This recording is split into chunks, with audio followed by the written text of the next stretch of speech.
Listo, ahí estamos para iniciar ya. Gracias.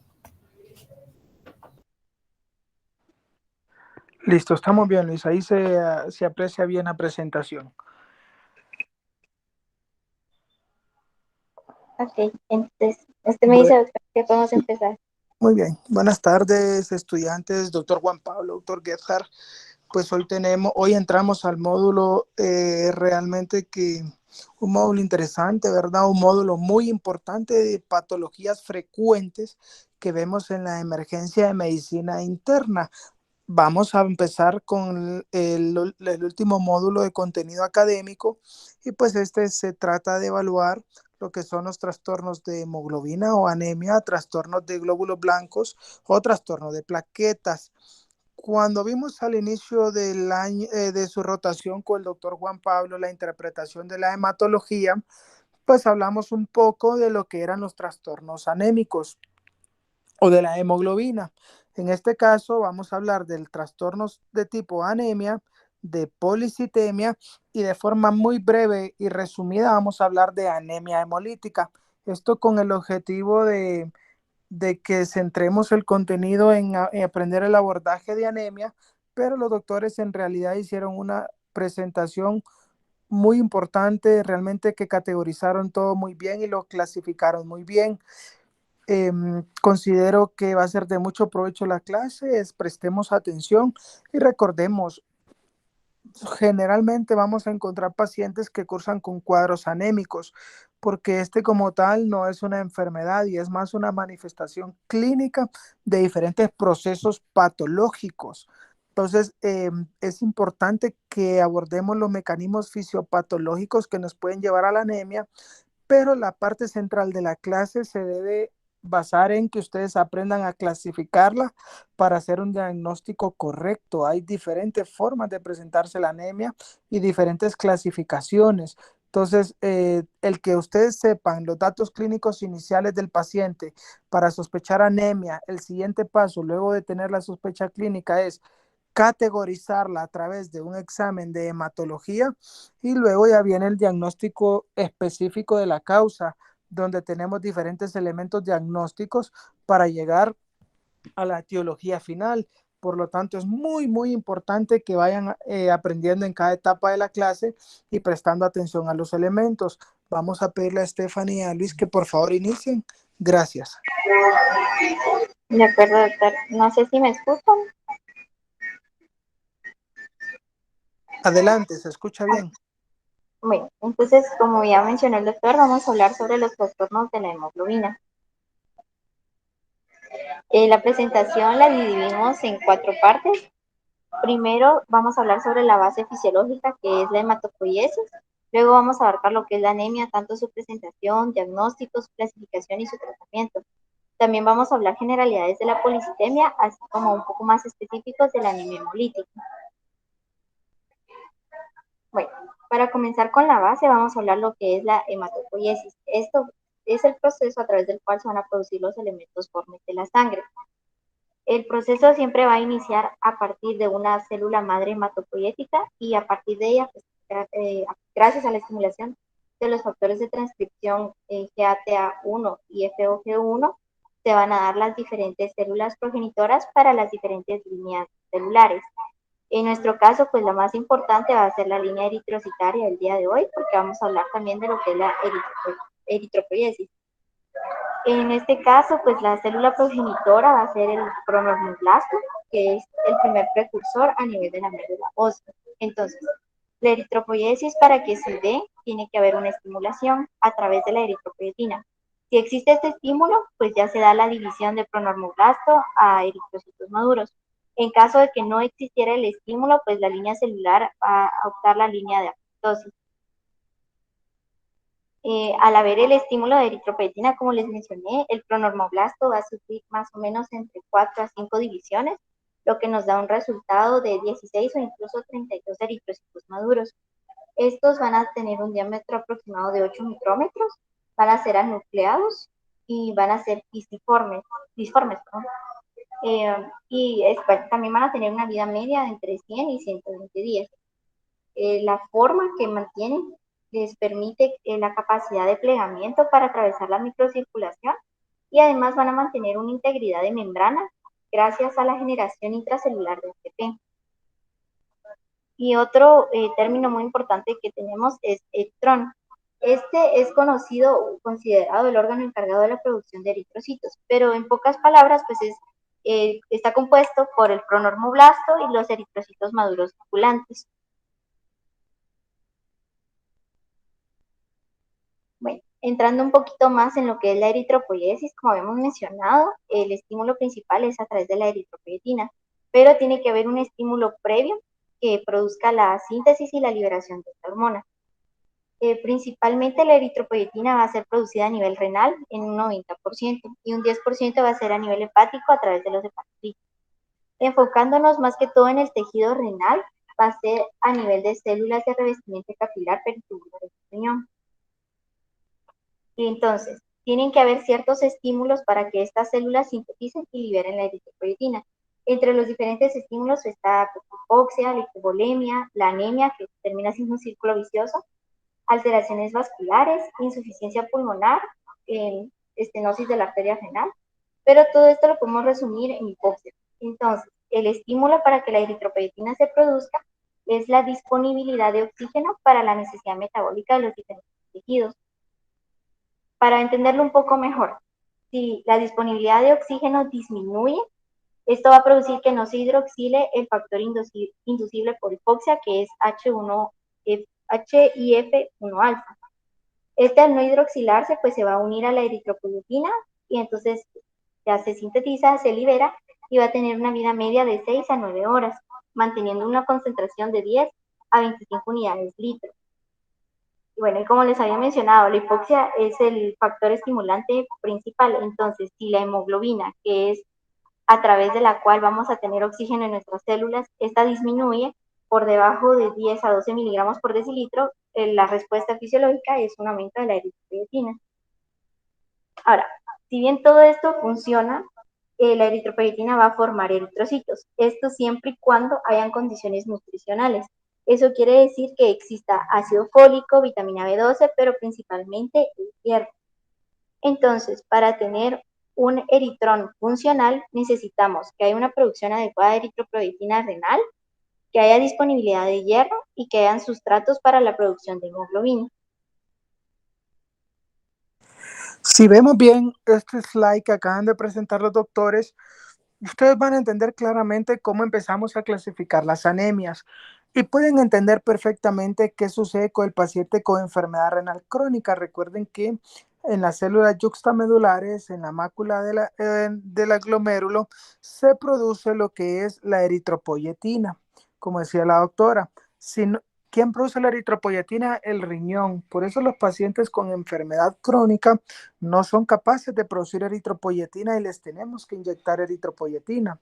Vean el porqué a los pacientes que presentan anemia, la mayoría tienden a decirle trátese su anemia con hierro, porque el hierro es elemento fundamental como sustrato, como acaba de decir la doctora, para que se dé el proceso de formación del eritrón. Si no hay hierro, no se va a formar y por eso la mayoría de las personas dicen, démosle hierro a este paciente, pero tienen que tener cuidado porque no todas las anemias son producto de una deficiencia de hierro, ni de ácido fólico, ni de B12, pero esta es la razón por la cual ustedes escuchan cuando les llega un paciente con anemia que se les solicita la cinética de hierro para evaluar los niveles de ácido fólico, de vitamina B12, para evaluar los niveles de hierro y para evaluar los niveles de hierro acumulado. Es por esto que hacemos esta evaluación inicial, ¿verdad? Debemos partir de los elementos básicos de formación del eritrocito para luego ampliar el diagnóstico. Por lo tanto, la presentación de esta imagen es muy importante. Gracias, Estefan. Ok, bueno, entonces, así como dijo el doctor, vamos a entender que esta gravedad de la anemia va a depender no solo de la concentración de hemoglobina, sino es una relación hematocrito-hemoglobina. En general, recordemos que el hematocrito en varones es del 47% más o menos y en mujeres del 40%.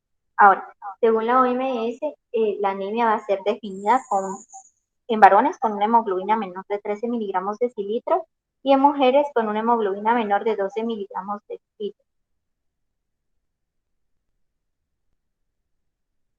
Bien, entrando un poco más ya en la presentación clínica, como bien mencionó el doctor, hay diferentes tipos de anemia y así cada una va a tener sus diferentes manifestaciones.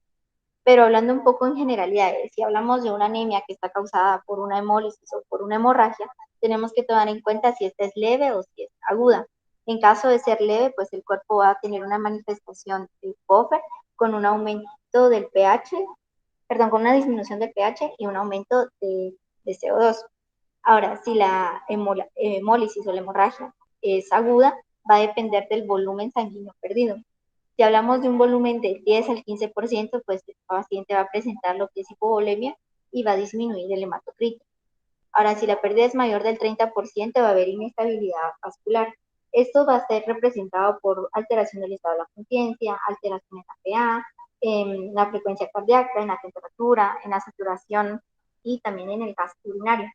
En este caso, los pacientes van a tener una preferencia por estar en decúbito supino y pueden tener hipotensión postural e incluso taquicardia. Ahora, cuando la pérdida es mayor del 40%, ya estamos hablando de un choque hipovolémico. Este pues se caracteriza por alteración del estado de la conciencia, disnea, diaforesis, hipotensión y taquicardia. Normalmente los pacientes pueden presentar dolor agudo en la espalda y una hemoglobina libre tanto en el plasma como en orina e insuficiencia renal. Ahora, cuando hablamos de una anemia general, va a depender si es moderada, grave o crónica. Esto basándonos en la hemoglobina. Si hablamos de una anemia moderada, va a ser menor de 13 miligramos de litros y el paciente va a presentar lo que es fatiga, sensación de debilidad, apnea y taquicardia. Ahora, en pacientes jóvenes se da lo que es un mecanismo de compensación en la disociación oxígeno-hemoglobina. Entonces, los signos no se van a presentar hasta que el cuadro clínico es muy grave, o sea, una hemoglobina menor de 7 u 8. Y a una anemia crónica, estamos hablando de una hemoglobina entre 2 y 3 miligramos de litro. Tomen en cuenta en lo que está presentando Stephanie ahorita, que la clasifica. Estamos hablando de que un paciente puede llegar anémico porque lleva un periodo prolongado de tiempo con niveles bajos de hemoglobina o perdiendo hemoglobina por diferentes causas, pero lo que presentamos arriba en este momento es lo que sucede con los pacientes que llegan con hemorragia gastrointestinal, por ejemplo, o con sangrados activos.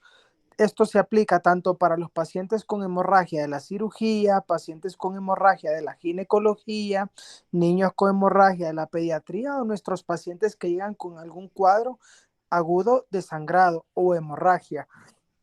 Entonces, por eso es que explican que más del 30 hay inestabilidad vascular, ya dijo la doctora, los cambios ortostáticos. Entonces, por ejemplo, si lo traducimos a nuestros pacientes, los pacientes que llegan a la emergencia con test de TIL positivo, ya es porque han perdido del 20 al 30% de su volumen sanguíneo, por ejemplo. Entonces, por eso es importante categorizar de acuerdo a los datos clínicos cuál es el porcentaje del volumen sanguíneo total que nuestro paciente ha perdido. De acuerdo a eso va a ser la gravedad del cuadro. Ella ya lo expresó bien, pero esto es para que lo pongan en el contexto de los pacientes con hemorragia gastrointestinal, por ejemplo. Ahora bien, en la parte de abajo, ella está hablando de cuadros crónicos de anemia. ¿Qué contextos?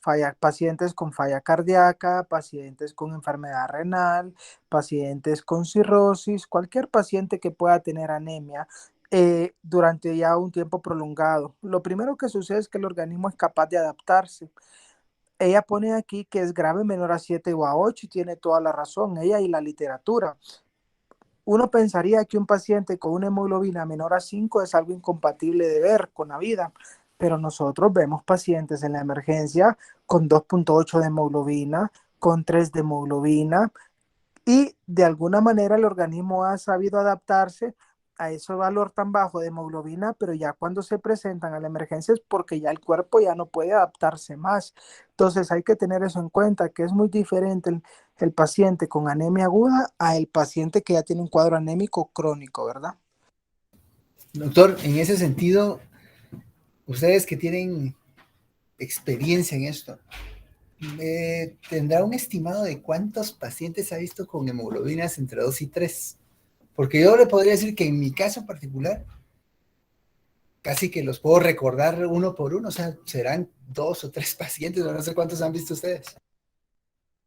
Sí, doctor, gracias por la pregunta. Definitivamente, un paciente entre 2 y 3 de hemoglobina es un paciente, como les digo, para los libros incompatible con la vida. Es algo que un libro no esperaría ver.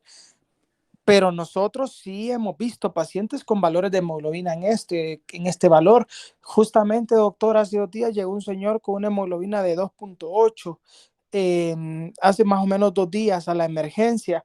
Entonces, como dice el doctor, sí, se pueden contar con los dedos de la mano, son poco frecuentes, pero sepan que sí los existen. Sí existe este paciente que puede dar con este valor de hemoglobina. Entonces, definitivamente es bajo el número, doctor Juan Pablo, como usted dice, pero sí seguimos viéndolo, maestro. Todavía lo vemos en la emergencia con cierta frecuencia, ¿verdad? Gracias, doctor. En Gracias. relación a la proporción de casos. Gracias a usted, doctor. Ok, bueno. Y,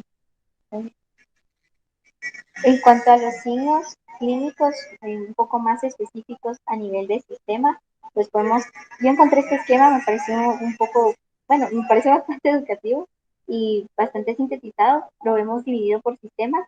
Por ejemplo, en el sistema nervioso central encontramos la fatigabilidad, que puede haber depresión, alteración de la función cognitiva. A nivel gastrointestinal, pues puede haber anorexia, náuseas, pica.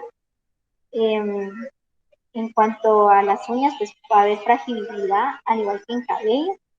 En sistema vascular, pues la temperatura va a ser baja en la piel, va a haber palidez, no solo en piel, sino que también en mucosas y conjuntivas, que es lo que evaluamos principalmente en el examen físico. Como les había mencionado, puede haber caída de cabello. A nivel del sistema inmune hay alteraciones de las células T y macrófagos y hay aumento de infecciones.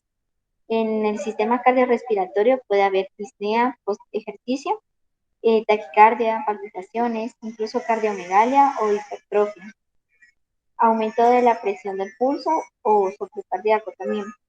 Y hay un riesgo de falla cardíaca que puede comprometer la vida del paciente.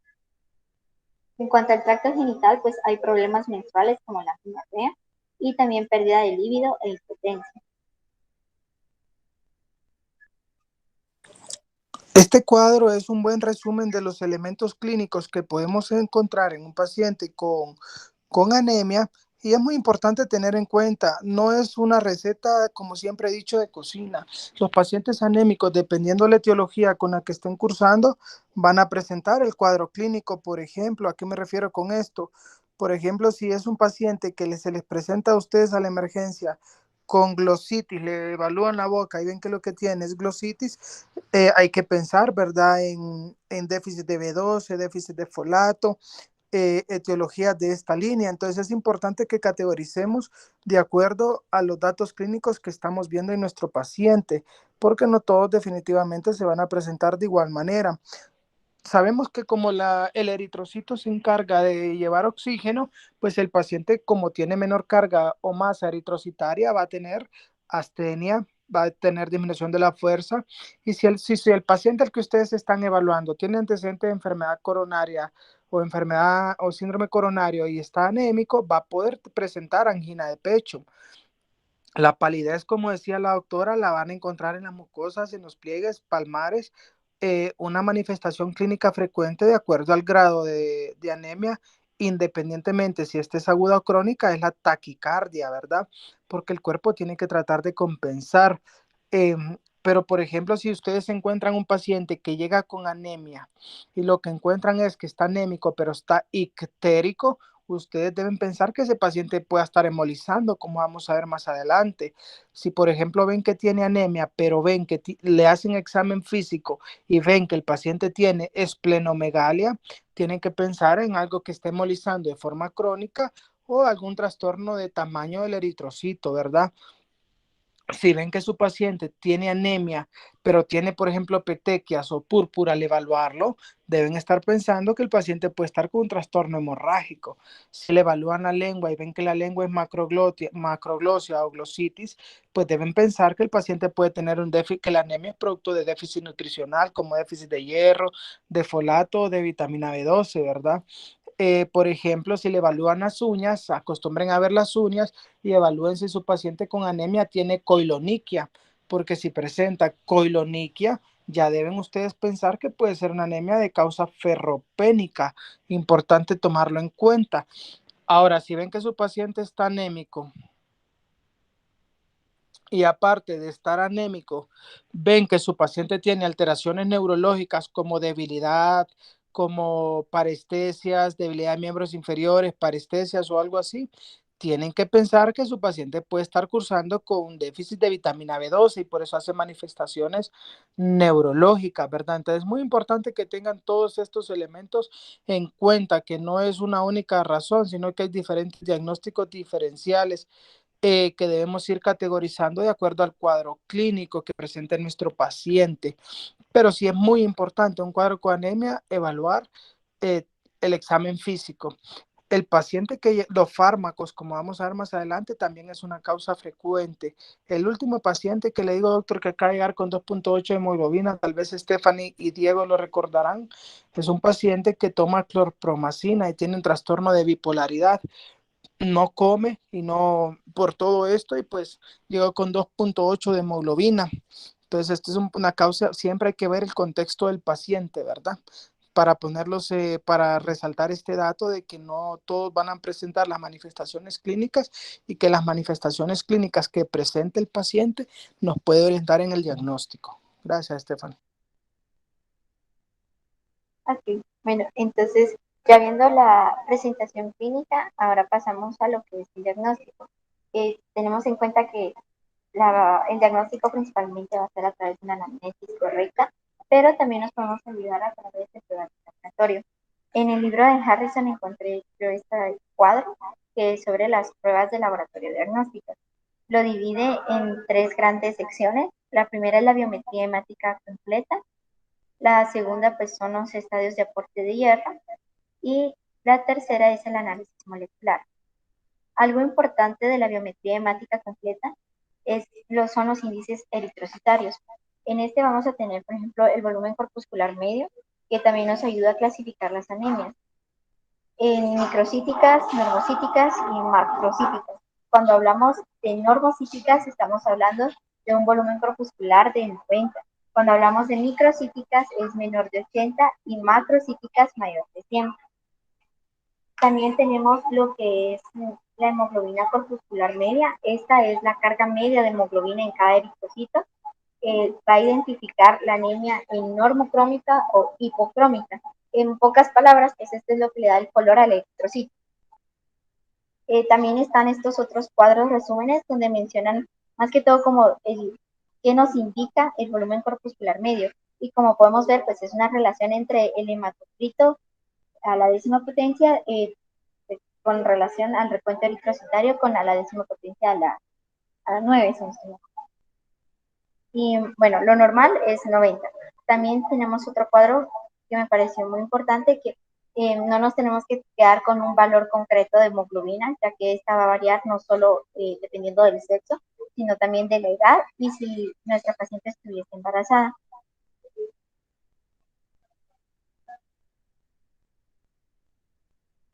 Bien. En cuanto a otro diagnóstico de laboratorio que, bueno, al menos yo en mi servicio sí lo he escuchado que lo piden, es el frotis periférico. Este más que todo nos va a ayudar a evaluar, por ejemplo, variaciones de forma, por si llegáramos a encontrar una anisocitosis, también variaciones de tamaño, por ejemplo, una poikilocytosis, y también está la policromasia. Esto pues es un aumento ligero de tamaño, no es tanto, pero lo característico es que tienen una coloración azul grisácea. Otro laboratorio importante es el recuento de reticulocitos. Esto lo vamos a observar como precipitados en forma de manchas punteadas, esto a través de la admisión de azul de metileno, así como pueden observar en la imagen. Y el recuento normal es entre 1 y 2%, y esto pues significa o representa la sustitución diaria de 0.8 a 1% de reticulocitos. El libro menciona que puede haber dos correcciones, la primera es para anemia y la segunda es para detectar la vida más larga de los reticulocitos liberados de forma prematura en la sangre. Para entender un poco mejor esto, pensemos en un paciente que tiene anemia moderada. Si tiene una respuesta normal, tanto de eritropoyetina como de la médula ósea eritroide, pues se va a ver un aumento en la producción de eritrocitos en los siguientes 10 días, porque está respondiendo al estímulo de la anemia. Ahora, si en caso de que los reticulocitos estuvieran disminuidos, eso quiere decir que probablemente la eritropoyetina sí está siendo estimulada, liberada y actúa sobre la médula ósea eritroide, pero esta no produce los reticulocitos necesarios para que maduren a eritrocitos libres o circulantes. Otro dato importante es la Stephanie, determinación. vamos a la anterior, por favor, disculpe Sí, a que la de interrumpa. Ok, reticulación. sí. Volvamos a la anterior, cuando pedimos, ¿por qué pedimos un frote? Bueno, primero que nada porque el frote nos va a decir muchos datos clínicos. El frote no solo en sus servicios se pide, Stephanie, si se pide en sus servicios está bien solicitado, ¿verdad? Pero es en todos los servicios que debe pedirse el frote de acuerdo al contexto para evaluar una anemia. ¿Por qué? Vamos a ver que la anemia pues tiene diferentes etiologías. Ahorita que pasemos a las posibles etiologías más de concreto, cuando veamos el cuadro que va a presentar. El frote nos ayuda a saber cuál es la morfología que tienen los eritrocitos. Como usted bien ya dijo, ve el tamaño y ve la forma. Ahora bien, nos dice cuando tenemos sospecha de una anemia hemolítica, el frote es un elemento diagnóstico importante, sobre todo si el mecanismo de hemólisis está mediado por microangiopatías trombóticas, porque vamos a ver esquistocitos. Por eso el frote es importante, porque nos permite ver la morfología y el tamaño, y con esto nosotros poder asociar cuál es la posible etiología de la anemia. Y tomando en cuenta el frote con lo que usted mencionó posteriormente, que es el recuento de reticulocitos, si ustedes solicitan un frote, les dice que el resto de los eritrocitos y todo lo demás está normal, pero les reporta que tiene macrocitos policromatófilos o como policromacía que menciona usted, les reporta que tiene macrocitos policromatófilos, estamos obligados a hacer las dos correcciones de reticulocitos que vamos a ver a continuación. Avance la siguiente, por favor. Cuando Stephanie nos cuenta aquí de la corrección de reticulocitos, vemos que existen dos formas de corregirlo. Una es la corrección del número de reticulocitos, la corrección número 1 para anemia, que es la corrección en base al recuento. Entonces, esto nos va a decir cuál es la producción de eritrocitos, cuál es el recuento real. Por ejemplo, ahí está el caso claro. ¿Cómo hacemos la corrección? La fórmula es, utilizamos la hemoglobina de nuestro paciente y el recuento de reticulocitos que nos dieron, y utilizamos para hacer la corrección el hematocrito, la hemoglobina de nuestro paciente. Por ejemplo, en el ejemplo que les da el libro, les dice que es un paciente que tiene un recuento de reticulocitos del 9%. ¿Por qué es importante saber los reticulocitos? Ya lo vamos a ver en la clasificación siguiente, que en base al conteo abajo de 2.5 o arriba de 2.5, le damos la categorización inicial a las anemias. Entonces, si tienen un paciente que tiene 9% de reticulocitos, ustedes dicen, bueno, la producción de eritrocitos está alta y acelerada, pero debemos corregirlo. ¿Cómo lo corregimos? Multiplicando ese 9 por el valor de hemoglobina que tienen y partiendo este valor de hemoglobina entre la hemoglobina ideal que su paciente debiese tener. Por ejemplo, este paciente tiene 7.5 de hemoglobina y ustedes creen que su valor ideal es 15. Entonces multiplican, hacen el procedimiento aritmético de partir el 7.5 de hemoglobina que tiene su paciente entre la hemoglobina ideal, que es 15. Una vez que tengan este resultado, lo multiplican por 9. Y esto les indica que la corrección final es 4.5%. Entonces deben corregir el porcentaje que les dio de reticulocitos con base a la hemoglobina de su paciente o al hematocrito. Esta es la corrección que debemos hacer a todo paciente cuyo recuento de reticulocitos el resultado se ha expresado en porcentaje. Pero, como les decía, si al frote le reporta que tiene macrocitos policromatófilos, repito, macrocitos policromatófilos, debemos hacer una segunda corrección, que es la corrección del índice de producción de reticulocitos, donde lo único que hacemos es, siempre con el mismo paciente que tiene 9% de reticulocitos, hacemos corrección de hemoglobina ya sabemos que es el valor que midieron de hemoglobina partido la hemoglobina ideal que quieren. Y esta ecuación aritmética de partir la hemoglobina la deben partir nuevamente entre el factor de corrección de producción de eritrocitos, que como tienen en el cuadro los doctores ahí abajo, va a depender de qué valor les reporta la hematología de hemoglobina. Por ejemplo, si su hemoglobina es de 8, el factor del índice de producción es más o menos de 3 a 4. Entonces, el 9 que tienen de hematocrito lo van a multiplicar por la ecuación que les dio de partir la hemoglobina entre la hemoglobina ideal y esta a su vez partida entre el factor de corrección, como pueden ver el ejemplo final abajo. Entonces esto nos sirve para saber cuál es el índice de producción de nuestro paciente. Y el 2 que ustedes ven que se utiliza como denominador, pues ya es una constante en base al valor de hemoglobina que su paciente tiene, ¿verdad? La primera corrección es la que necesito que ustedes se lleven claro porque esa sí se debe hacer siempre.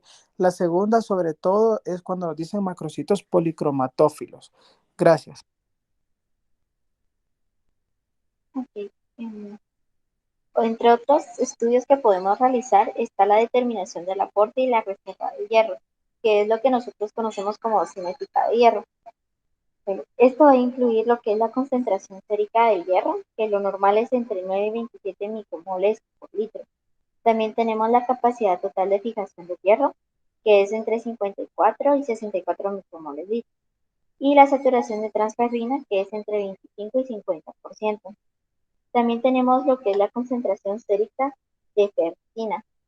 Algo importante es que el cambio circadiano de la concentración sérica de hierro va a producir una variación del porcentaje de la saturación de transferrina.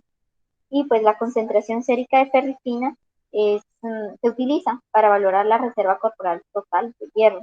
Entonces, en los varones lo normal es que tengan 100 microgramos litro y eso equivale a 1 gramo de reserva de hierro. Y en cambio en las mujeres pues es menor porque llegan a tener 30 microgramos litros, que es igual perdón, es menor a 300 miligramos de reserva de hierro. Y hay una norma que dice que cuando hay más de 200 microgramos litros, esto significa que hay una reserva suficiente de hierro.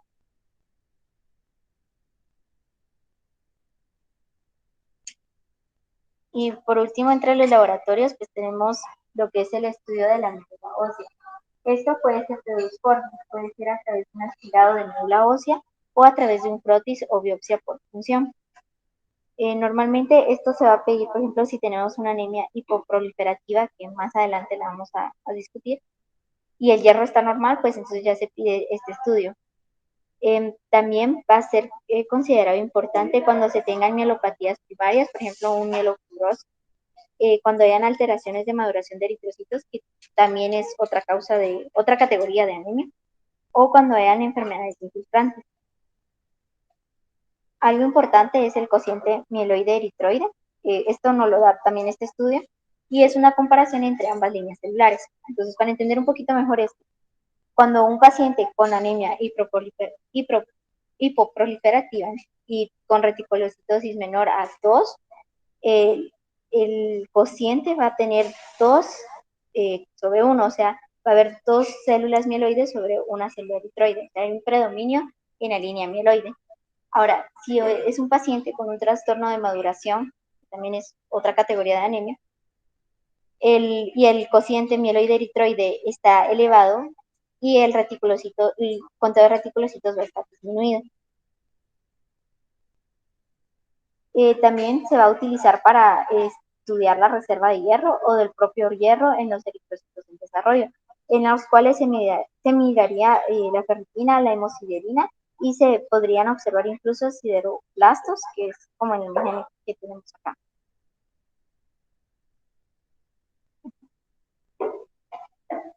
Bien, ahora sí, la clasificación principal de las anemias.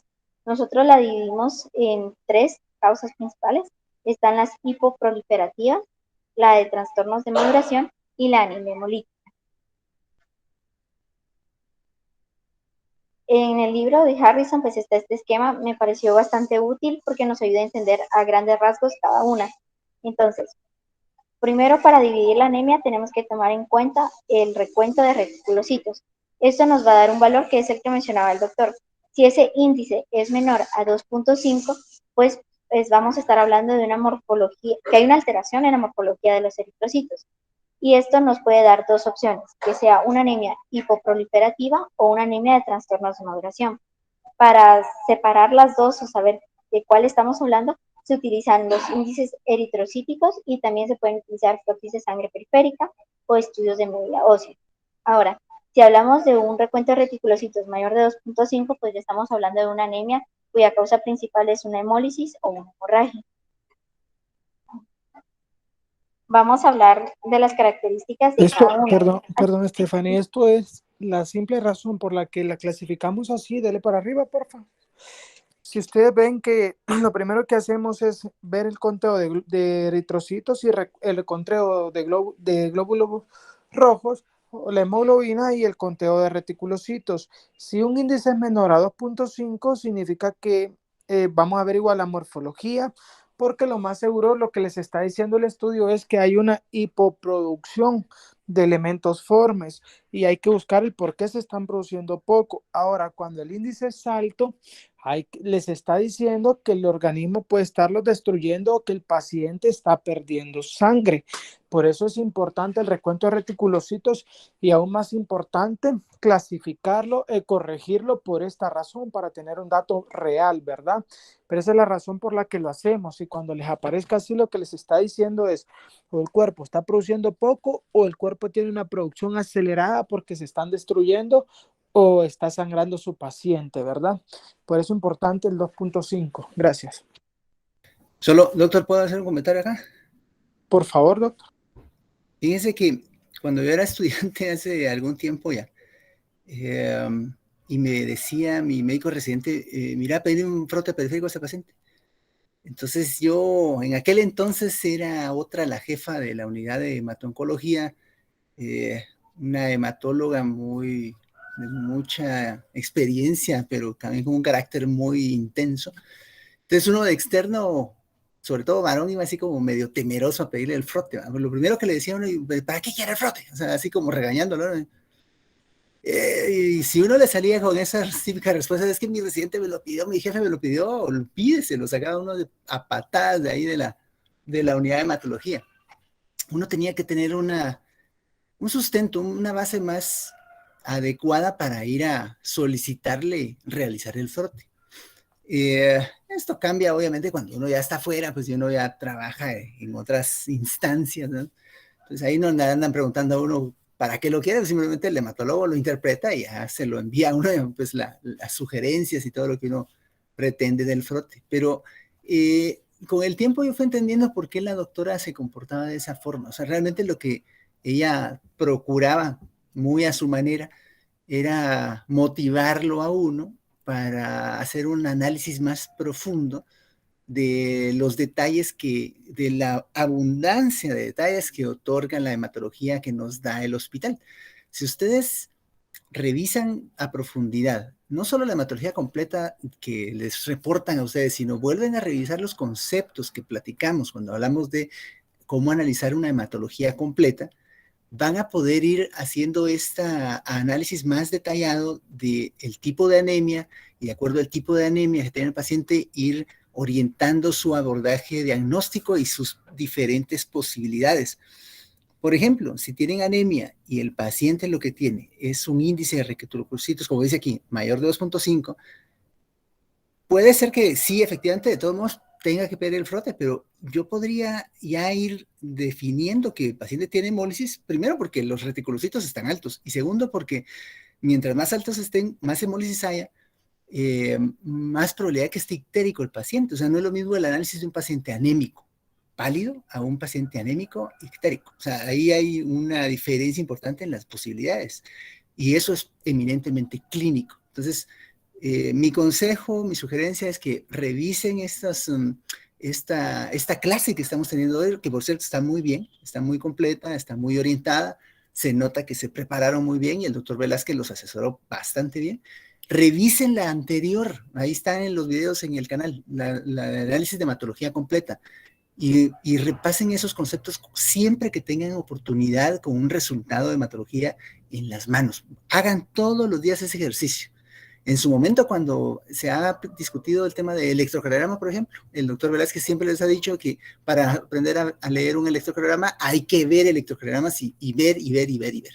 Con placa de tórax es lo mismo, con hematología completa es lo mismo, y esto va a ser el pan nuestro de cada día, de hoy hasta que Dios quiera que sigamos siendo médicos, doctores. Así que gracias y adelante. Ok, entonces ya entrando en un poco más de detalles con cada subcategoría, empezamos con las citoproliferativas. Estas representan el 75% de las anemias que llegan a los hospitales y las causas son varias. Puede ser por déficit de hierro. Aquí algo muy importante es que ese déficit tiene que ser leve o moderado. Si llega a ser grave, pues ya entra en otra categoría que vamos a ver más adelante. También puede ser por inflamación o por lesión medular. Incluso en los casos en que la médula no es capaz de funcionar, es en la insuficiencia renal. También puede ser por estimulación insuficiente de la eritropoyetina. Esto se va a ver en los casos donde hay alteración de la función renal, porque no hay producción de eritropoyetina, por ejemplo, por interleucinas inflamatorias como la interleucina 1, o también cuando hay efectos en el metabolismo, por ejemplo, en el hipotiroidismo. Ahora, también todas estas características se pueden ver en pacientes diabéticos o con mieloma, pero la reacción, toda la sintomatología, todo a nivel sistémico va a ser un poco más intenso. Algo muy importante es que las anemias hipoproliferativas se van a caracterizar por tener eritrocitos normocrómicos y normocíticos. O sea que van a tener un volumen corpuscular medio de 80 a 100, que como vimos en el libro lo normal es 90. Y acá hay una imagen de cómo se deberían de ver en nuestro periférico.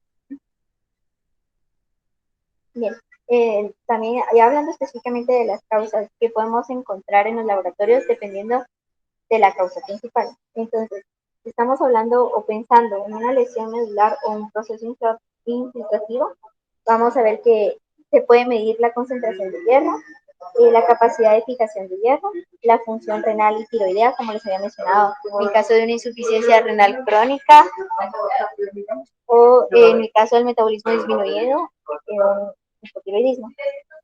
También se puede realizar una biopsia o un aspirado de la médula ósea y también se puede medir la concentración sérica de ferritina. Ahora, si hablamos más que todo por una deficiencia leve o moderada de hierro, lo que vamos a encontrar es una concentración sérica de hierro disminuida. También vamos a encontrar el PIBC, que es la capacidad total de fijación de hierro aumentado. El porcentaje de saturación de transferrina va a estar disminuido, al igual que el porcentaje sérico de ferritina.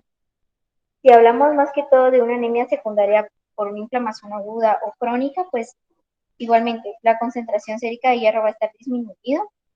La fijación de hierro pues puede estar normal o disminuida y el porcentaje de saturación de la transferrina pues está disminuida y la concentración sérica de la ferritina puede estar normal o incluso aumentada. Otra de las posibles causas puede ser por fármacos, leucemia, un linfoma o una aplasia medular. En estos casos pues se va a utilizar más que todo el método de diagnóstico a través de un frotis de sangre periférica o un frotis de médula ósea. Ahora, la biopsia medular va a ser utilizado más que todo para una enfermedad infiltrativa o fibrosis. En la segunda categoría de anemia, que son los trastornos de maduración, esto se va a caracterizar más que todo por un índice de producción de reticulocitos bajo, porque, de reticulocitos bajo, también se va a caracterizar por macrocitosis o microcitosis y un índice de eritrocíticos anómalos, que pues, se ve reflejado en la macrocitosis o microcitosis. Esta categoría se va a subdividir en dos. Primero, en defectos de maduración nuclear, y en defectos de maduración citoplasmática. Cuando hablamos en defectos a nivel nuclear, vamos a encontrar macrocitosis, una alteración en el desarrollo medular, una hiperplasia eritroide, también puede ser por déficit de vitamina B12 o de ácido fólico. También puede ser una lesión por fármacos, por ejemplo, el metrotrexato, y también el alcohol va a producir este tipo de anemia. Por lo tanto, para nuestro diagnóstico, lo que nos sería útil es una medición de ácido fólico y vitamina B12. Ahora, cuando hablamos de defectos más que todo a nivel de citoplasma, vamos a encontrar lo que es una microcitosis. Va a haber hipocromía, va a haber problema de síntesis de hemoglobina, va a haber, aquí es donde les mencionaba el déficit de hierro. Cuando hablábamos de moderado a leve, hablábamos de una una hipoproliferativa. Y ya cuando hablamos de una grave, pues ya estamos hablando de un trastorno de maduración con un defecto en el citoplasma. También hay alteración en la síntesis de globulina y el grupo M. Y cuando esta anemia llega a ser grave o prolongada, pues la médula eritroide normalmente suele estar hiperplásica. El índice de producción de reticulocitos pues, va a estar disminuido. Y también esta no solo puede ser de todas estas patologías, sino que también puede ser adquirida. Y entonces aquí ya entra la categoría que puede ser por una mielodisplasia, que va a ser macromicrocítica, y en este caso el hierro mitocondrial va a estar aumentado. Para el diagnóstico de este tipo de anemia, pues lo que nos sirve más que todo son los parámetros relativos al hierro, que sería la cinética de hierro. Y por último tenemos lo que es la anemia hemolítica. En este caso yo solo voy a hablar generalidades porque mi compañero va a adelantarse un poco más en el tema. Entonces, primero tenemos que en este tipo de anemia el índice de producción de reticulocitos está elevado, como vimos, es mayor de 2.5. Va a ser por una eritropoiesis estimulada. Va a haber un número aumentado de macrocitosis policromatófilos, que es lo que mencionaba el doctor, que va a ser más útil la corrección del índice de reticulocitos, la segunda corrección. También una hemorragia aguda, pero esta no va a aumentar el índice de producción de reticulocitos. Ahora, cuando hablamos de una hemorragia subaguda, pues hay una reticulocitosis ligera, y ya cuando es una hemorragia crónica, pues ahí sí es más evidente el déficit de hierro. Todo esto porque la corrección por parte del cuerpo va a durar más o menos 10 días. También puede estar presente en hemoglobinopatías como la de panocitosis y talasemia.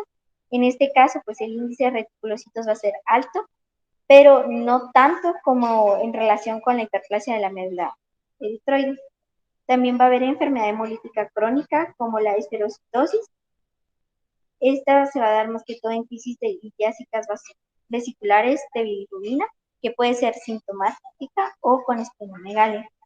Para todo esto, los métodos diagnósticos de utilidad, pues va a ser los antecedentes. Primero que todo, la historia clínica. Luego, los antecedentes familiares.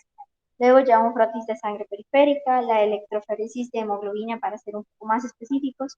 Incluso podemos utilizar detección de enzimas eritrocíticas y también las antiinmunoglobulinas directas o indirectas, que si no estoy mal son los CUMS, y las crioaglutininas.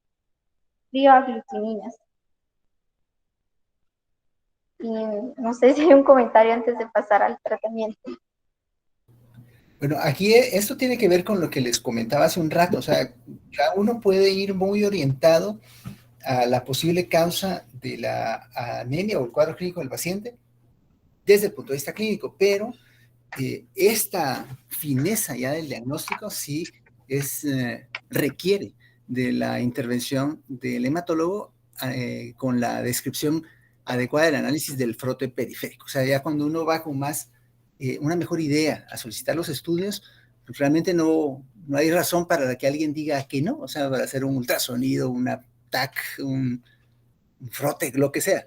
Pero ustedes tienen que hacer ese ejercicio mental, por favor. Eso tal vez es uno de los mensajes principales que quiero que saquemos de esta clase de hoy. Sigamos, doctora, por favor. Muy bien. Entonces, en cuanto al tratamiento, vamos a ver que va a depender de qué tipo de anemia estemos hablando.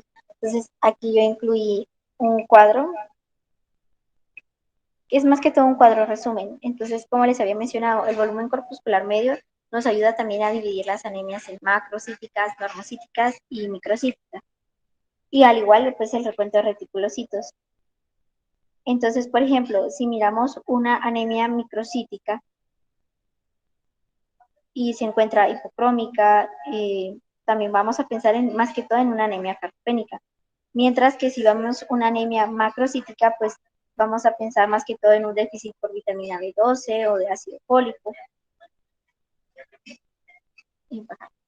Y en la continuación de este esquema ya entramos a lo que es el tratamiento. Primero nos vamos a centrar más que todo en lo que es la anemia ferropénica porque es como la más común de ingreso en el hospital o en la que más atención vamos a presentar al paciente que más llega. En este caso, para comenzar con el tratamiento, tenemos que dividir si tenemos una sospecha que es por ferropenia carencial o no carencial.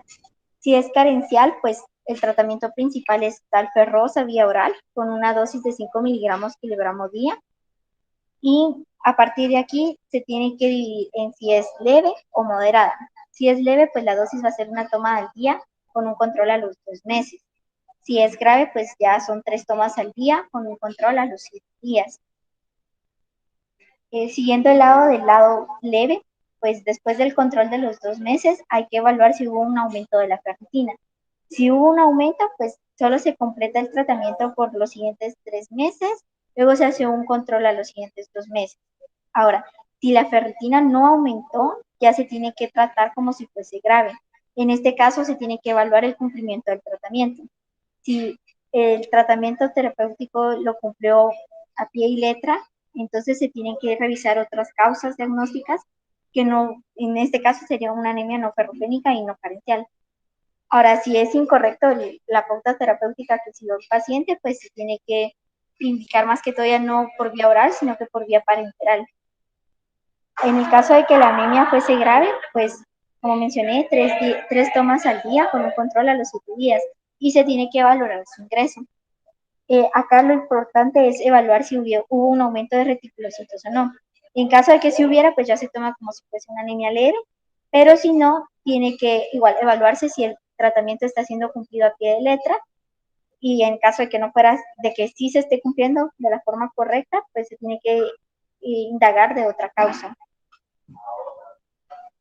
Ahora, regresando al inicio, si la sospecha es por no ser carencial, tenemos que hacer un cribado de enfermedad célica, un cribado de hipotiroidismo, como habíamos mencionado. Enfermedad celíaca. Perdón, No sé. enfermedad celíaca. Sí, por favor. Perdón. Y también se tendría que evaluar, por ejemplo, sangre oculta en heces con guayaco para ver si no es, por ejemplo, por una hemorragia gastrointestinal.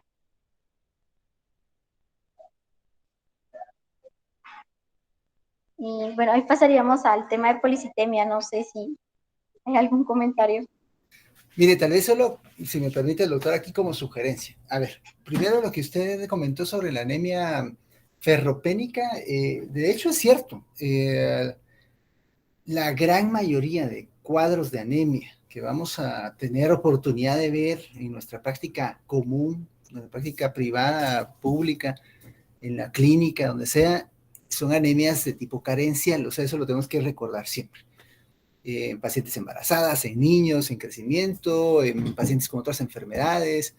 La mala nutrición, que consta que estoy hablando de mala nutrición, no de desnutrición nada más, o de sobrenutrición, sino la mala nutrición como tal, puede conllevar a que el paciente efectivamente tenga deficiencia de alguno de los elementos nutricionales que son importantes para la adecuada producción de eritrocitos.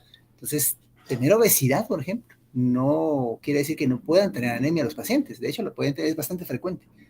Y como usted dijo, la anemia ferropénica carencial es la causa más importante de anemia. Si el paciente está muy tranquilo, muy estable, uno podría, si no hay ninguna sugerencia, alguna enfermedad específica más severa que tengamos que hacer algún estudio más profundo, uno podría intentar con una especie de prueba terapéutica y empezar reemplazo, sobre todo si la morfología de la anemia que ustedes están viendo en el reporte de hematología completa es una anemia de tipo microcítico hipocrómico. Ahora, si es una anemia diferente, una normonormo o una macrocítica, ustedes sí tienen que reevaluar la conducta, pero podría uno empezar con un ensayo terapéutico y empezar a administrarle hierro a los pacientes. Deben tener en cuenta las opciones que aquí mencionan en la columna de la derecha, porque son situaciones que dificultan la adecuada absorción del hierro a nivel gastrointestinal. la enfermedad celíaca, la presencia de hipotiroidismo, no por el hipotiroidismo como tal, sino por las consecuencias que tiene el hipotiroidismo sobre el metabolismo del hierro y la absorción del mismo a nivel intestinal. Problemas digestivos de otra índole, enfermedad inflamatoria intestinal, o sea, cualquier situación que pueda eventualmente llevar a los pacientes a limitar esa capacidad de absorción. En esos casos, lo importante es poder identificar la causa y cambiar el método de administración del hierro y considerar el uso de hierro parenteral. Obviamente aquí también debemos de tomar en cuenta la opinión de las especialidades que aquí se mencionan. Pero la gran mayoría de veces los pacientes responden bastante bien a la terapéutica inicial.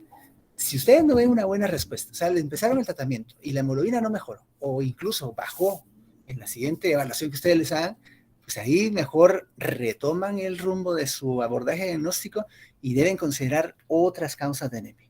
Sería ese mi comentario, doctora. No sé si el doctor Velázquez quiere agregar algo más o seguimos. Yo creo, doctor, que se ha abordado muy bien la parte esta de la anemia, los conceptos claros que ellos han mencionado y el aporte que usted ha dado ha ayudado mucho. Y por eso hablamos, ¿verdad?, al inicio de comprender bien la fisiopatología para que podamos entender bien cómo se deben tratar. Pues me parece muy interesante cómo se ha desarrollado hasta el momento. También les decía el comentario al inicio de la clase que deberían de revisar la clase suya de anemia para repasar esto, ¿verdad? Y pues la forma de la clasificación desde el primer día que vimos el tema y pues complementarlo con excelente clase que hasta ahorita ha dado Stephanie. Pero nada más, continuemos con los otros dos temas, que es policitemia y anemia hemolítica, por favor. Muy bien. En cuanto a la policitemia, bueno, este es un tema un poco más corto y más preciso. Primero que es, bueno, es un aumento en el número de eritrocitos y esto lo vamos a ver reflejado en un aumento de la hemoglobina. Por lo tanto, la hemoglobina la podemos tomar como el parámetro más confiable. Cuando hablamos de un aumento de hemoglobina, estamos hablando que en el varón haya una hemoglobina mayor de 17 gramos por decilitro o que incluso haya un hematocrito mayor del 50%. En mujeres, pues va a haber un aumento de la hemoglobina más allá de 15 gramos por decilitro y un aumento en el hematocrito superior a 45%. Algo importante para el diagnóstico de esta enfermedad pues son los antecedentes del paciente. Por ejemplo, si es fumador, si padece de alguna cardiopatía congénita, si reside en grandes alturas, si padece de apnea del sueño o una neumopatía crónica. Los síntomas principales que vamos a observar pues, son por el aumento de la viscosidad y por ende va a haber una trombosis venosa y arterial. La policitemia se divide en dos grandes categorías, en verdadera y falsa. En la verdadera, pues los signos y síntomas son un poco más precisos. Por ejemplo, el prurito al contacto con el agua, la úlcera péptica, que hayan hematomas con mayor facilidad, que haya una hemorragia gastrointestinal, que hayan síntomas relacionados con la hepatomegalia, epistaxis incluso, y también puede haber incluso isquemia de los dedos, trombosis de la vena hepática o esplénica. También puede haber cefalea, fatiga, hipoxia. En este caso va a producir una cianosis después de un ejercicio moderado e incluso también puede haber una disminución en la agudeza mental. Cuando hablamos de una policitemia falsa, perdón, en cuanto al examen físico de la policitemia verdadera, lo que nos tiene que llamar más la atención es, por ejemplo, una complexión infunda, una posible esplenomegalia y cianosis. También, por ejemplo, cuando hagamos un electrocardiograma podemos ver derivación derecha e izquierda, lo cual nos puede indicar una cardiopatía congénita, por ejemplo, una tetralogía de Fallot o un síndrome de Eisenmenger. No sé si se pronuncia así. También como Eisenmenger. El síndrome de Eisenmenger es cuando tiene una cardiopatía y la presión a nivel de la aurícula derecha, del ventrículo derecho, es más alta que la del ventrículo izquierdo, entonces hace un cortocircuito de sangre venosa a arterial. Se llama síndrome de Eisenmenger. Adelante. Okay. Gracias, doctor. También como había mencionado, pues hay un aumento de la viscosidad, entonces esto también va a generar un aumento en la presión de la arteria pulmonar y también va a haber un aumento en la resistencia vascular pulmonar. Estas dos cosas nos va a producir una cardiopatía pulmonar por hipoxia, perdón. y esto se conoce como corazón pulmonar. Ahora, ya un poco más sobre la policitemia falsa, es, es un poco menos precisa en los síntomas, pero esto se da por una disminución del volumen plasmático, es lo que se denomina el síndrome de Gainsborough. Las causas, tiene causas primarias y secundarias. En cuanto a las secundarias, todas van a estar relacionadas con un incremento en la concentración de eritropoyetina. Esto puede ser por elevación, por adaptación fisiológica, secundaria a una hipoxia hídrica, como vimos al inicio de la clase, por una neumopatía, por grandes altitudes, por intoxicación por CO, por hemoglobinopatías de alta afinidad o una producción excesiva. Esto puede ser por un quiste renal, una estenosis de la arteria renal o tumores con producción ectópica de eritropoyetina.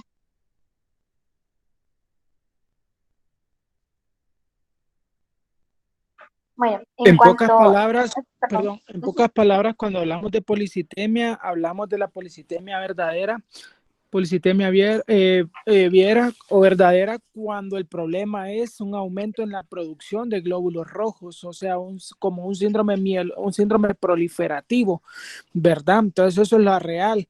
Y la policitemia secundaria es aquella que se produce por alguna enfermedad o producto de exposición a alturas o producto de tabaquismo, cualquier causa de hipoxia. Por eso usted mencionaba la imagen al inicio y decía que el consumo de oxígeno era fundamental, que el cuerpo detecta menor consumo de oxígeno, obviamente va a aumentar la producción de eritrocitos. Entonces, eso es lo que produce la policitemia falsa. O es lo que, por ejemplo, lo que hacía ¿qué creen ustedes que hacía Lance Armstrong, el que ganó la mayor cantidad de veces el Tour de Francia? Se inyectaba eritropoyetina porque esto aumentaba las concentraciones y la captación de oxígeno y le da más resistencia. Bueno, la policitemia, cuando hay el cuerpo detecta que hay hipoxemias y estas son crónicas, aumenta la masa eritrocitaria para compensar el transporte del oxígeno. Entonces es policitemia secundaria y la viera es cuando el organismo, como un trastorno proliferativo, aumenta la producción de elementos rojos.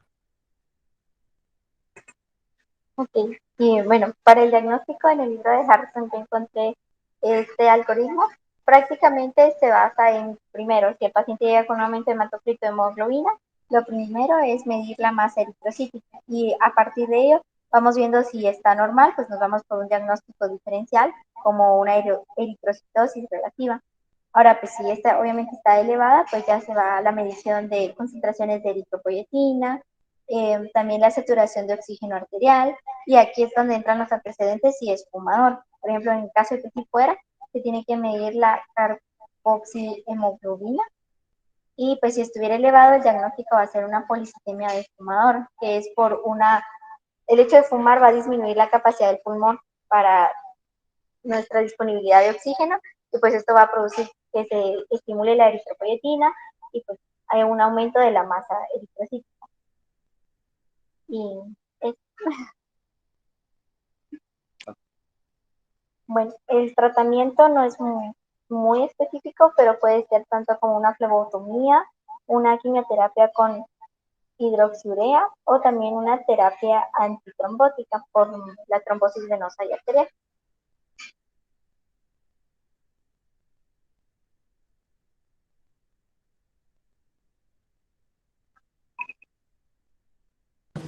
Bueno, esto era la parte que íbamos a desarrollar de anemia y policitemia.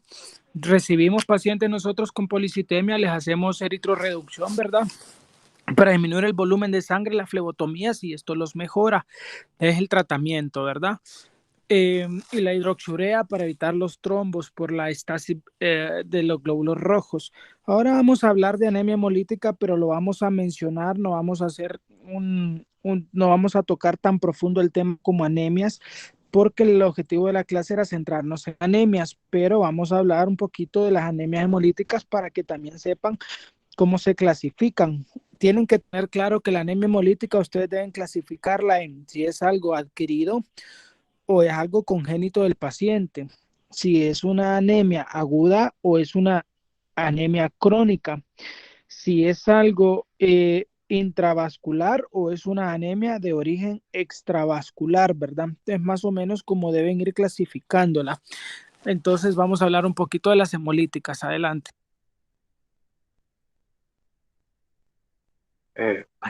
Bueno, de primero vamos a ver la clasificación de la anemia. Como se había mencionado, esta puede ser debido a la disminución de la producción de eritrocitos, como también al aumento de la destrucción de ellos mismos y debido a las hemorragias agudas. Como bien mencionaba el doctor, las anemias hemolíticas se clasifican ya sea hereditarias, adquiridas y ya sea su defecto intracorpusculares o extracorpusculares.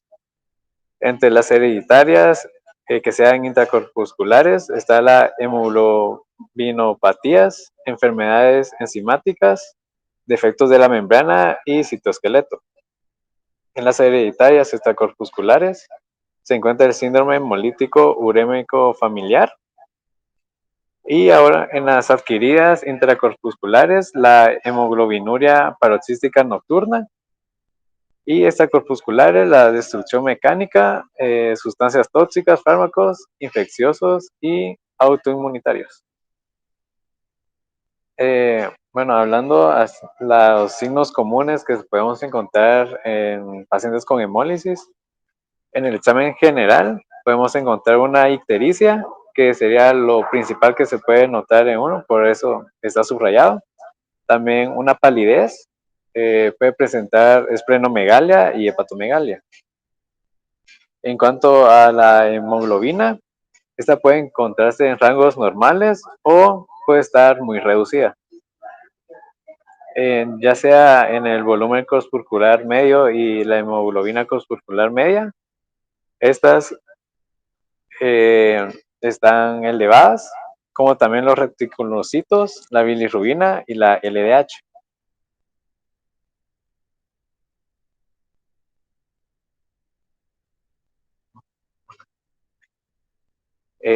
Hablando un poco sobre la fisiopatología, como sabemos, los eritrocitos pierden sus organelos y estos se vuelven más susceptibles a la hemólisis. La médula ósea es incapaz de producir más eritrocitos. En los episodios hemolíticos transitorios no generan consecuencias a largo plazo, pero hay un aumento de la necesidad de factores eritropoyéticos. Si episodios hemolíticos ya es muy recurrente o persistente, la mayor producción de bilirrubina favorece la formación de los cálculos biliares. Ahí abajo de la imagen podemos ver un estudio que se puede hacer para un estándar de oro para demostrar la esperanza de vida de los eritrocitos. Si estos están muy disminuidos, es el estudio de sobrevida eritrocítica, que esto se realiza marcando los eritrocitos con cromato de sodio.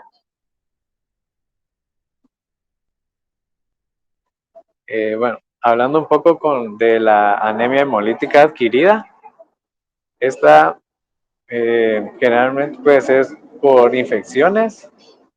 De esta, principalmente la causa más frecuente es la E. coli, debido a ya que es productora de la toxina Shiga.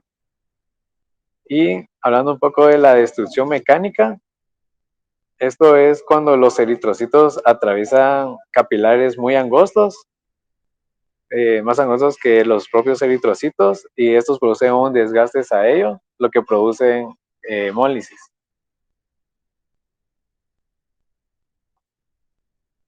Bueno, hablando sobre la anemia hemolítica inmunitaria, esto puede ser debido a dos cosas. La primera es anticuerpos dirigidos contra ciertas moléculas, entre las cuales están los eritrocitos que quedan atrapados y sufren daño o son destruidos. Y la segunda causa es por anticuerpos que están dirigidos específicamente a un antígeno de los eritrocitos.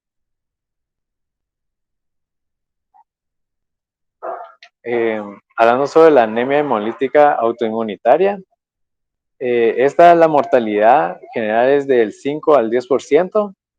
La tía clásica es la hemoglobina menor a 4 gramos sobre 100 mililitros, la ictericia y la esplenomegalia.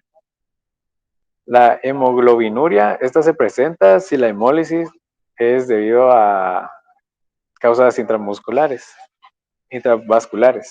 Perdón. La clasificación de la hemólisis autoinmunitaria. La primera que vamos a ver pues, son los anticuerpos calientes, que es el tipo más común de esta hemólisis. Los anticuerpos, estos generalmente reaccionan a una temperatura de 37 grados o mayor. Estos pueden ser debido a lupus eritematoso sistémico o de forma idiopáticas. El libro mencionaba que esta hemólisis ha sido identificada cada vez más junto a leucemias linfocíticas crónicas y un efecto colateral del tratamiento con nivolumab en diferentes cánceres lo pueden provocar. El tratamiento de primera línea de esta hemólisis es la transfusión de eritrocitos, la utilización de prednisona de 1 miligramo kilo al día y rituximab de 100 miligramos por 4 veces a la semana. Ya si una se puede considerar una esplenectomía, ya sea por remisión o resistencia al tratamiento anterior.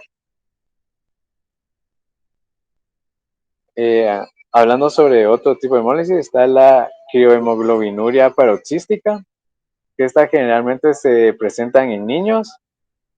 Es desencadenada por infecciones virales.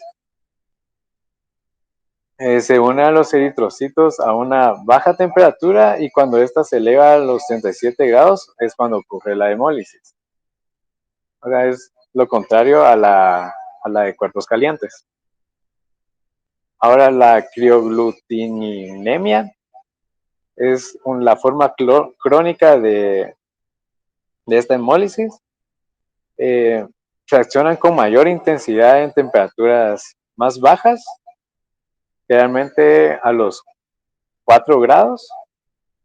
Los anticuerpos suelen ser IgM contra la especificidad de y los anticuerpos producidos por un clon expandido de linfocitos beta.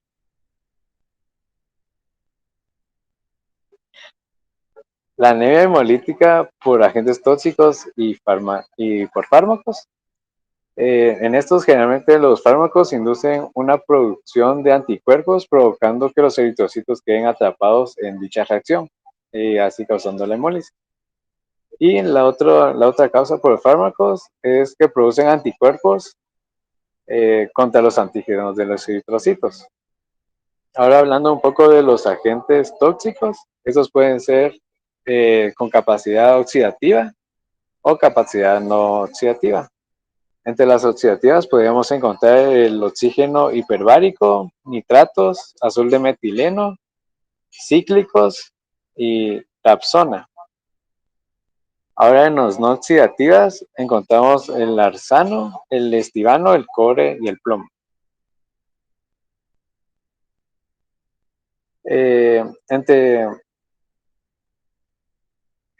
Ahorita vamos a hablar sobre la hemoglobinuria paroxística nocturna, que es una anemia hemolítica crónica. Es intravascular con exacerbaciones recurrentes, presenta pancitopenia y tendencia a formación de trombosis venosa. Entre las manifestaciones que podemos encontrar en ella está la sangre en vez de orina, que se presenta generalmente en las mañanas y como se ve en la imagen, se va aclarando con el paso del día. Otra manifestación está la neutropenia y la trombocitopenia, que esto nos puede indicar que sea una insuficiencia medular. También podemos encontrar la trombosis venosa abdominal y la hepatomegalia y la citis, que esto se le llama el síndrome de Budd-Chiari. Ahora con los laboratorios y el diagnóstico. Podemos encontrar anemia normocrómica, normocítrica, el volumen corpuscular medio elevado, la bilirrubina no conjugada está levemente elevada, la LDH elevada, y la principal forma de identificarlo sería la citometría de flujo en granulocitos. En el tratamiento se utiliza principalmente eculizumab intravenoso por 14 días. Evita la hemólisis intravascular, controla los niveles de hierro en pacientes que se han transfundido. También en el tratamiento se utiliza el ácido fólico de 3 miligramos al día y la prednisona. Bueno, eso sería todo, doctor. No sé si tiene algo que agregar. Gracias, estimado. Bueno, en realidad que, como les comentaba al inicio, cuando hablamos de anemia hemolítica, la clasificación debe ser, Harrison pues lo presenta así bien extenso y lo presenta categorizado de esta manera. A mí me costó mucho entender anemia hemolítica cuando solo lo revisé de Harrison. Ya cuando lo revisé ahorita en la residencia, pues ya pude tener un mejor concepto de esto. Pero lo que ustedes tienen que tener claro cuando vean un paciente, cuáles son los datos que le van a decir que esté hemolizando. Muy bien lo expresó ahí Luis. Ictericia, esplenomegalia y anemia. Anemia, ictericia y esplenomegalia. Si tiene un paciente ictérico que llega con anemia, ustedes evalúen si tiene ictericia. Si tiene bilirrubinas elevadas a expensas de la indirecta o tiene LDH elevado, ustedes pueden empezar a considerar que el paciente está hemolizando. Entonces, ¿cuál es el siguiente paso? Categorizarla. ¿Esto es agudo o esto es crónico? Esta anemia, bueno, determinamos que es agudo. El siguiente paso, esto es perdón, lo primero es, ¿esto es adquirido o esto es congénito? Puede ser que pacientes tengan causas congénitas de anemia hemolítica y de alguna manera se presenten a la emergencia cuando tienen una agudización del cuadro. Por eso, lo primero es caracterizar si es adquirido o congénito. Una vez que sepamos esto, categorizamos, ¿esto es agudo o ya viene siendo crónico? Tercer elemento, ¿esto es intravascular o es extravascular? Si es extravascular o afuera del vaso sanguíneo, el siguiente paso es categorizar si está asociado a una alteración del eritrocito o no se asocia a alteración de los eritrocitos, ¿verdad? Eso es importante. Por ejemplo, ¿qué puede ser alteración propia del eritrocito? La anemia de células falciformes, que ya sabemos que tiene una forma diferente el eritrocito, la eferocitosis, las talasemias, todo lo que modifica la morfología del eritrocito.